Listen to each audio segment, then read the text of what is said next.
Do you believe that good and evil exist?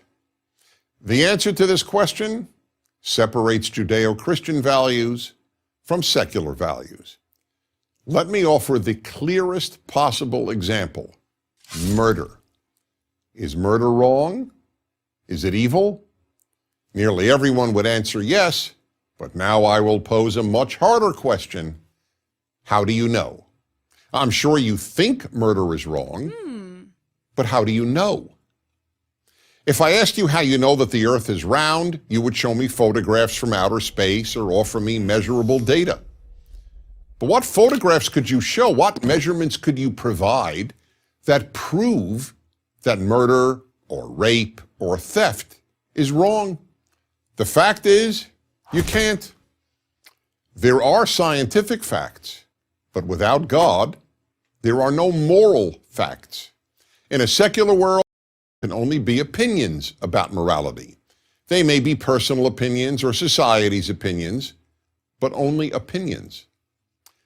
Every atheist philosopher I have read or debated on this subject has acknowledged that if there is no God, there is no objective morality. Judeo-Christian values are predicated on the existence of a God of morality. In other words, only if there is a God who says murder is murder wrong. Otherwise, all morality is opinion. The entire Western world, what we call Western civilization, is based on this understanding. Now, let me make two things clear. First, this doesn't mean that if you don't believe in God, you can't be a good person. There are plenty of kind and moral individuals who don't believe in God and Judeo-Christian values. But the existence of these good people has nothing to do with the question of whether good and evil really exist if there is no God. Second, there have been plenty of people who believed in God who were not good people. Indeed, more than a few have been evil and have even committed evil in God's name. The existence of God doesn't ensure people will do good. I wish it did. The existence of God only ensures that good and evil objectively exist and are not merely opinions. Without God, we therefore end up with what is known as moral relativism, meaning that morality is not absolute, but only relative to the individual or to the society. Without God, the words good and evil are just another way of saying I like and I don't like. If there is no God, the statement murder is evil is the same as the statement I don't like murder. Now, many will argue that you don't need moral absolutes. People won't murder because they don't want to be murdered.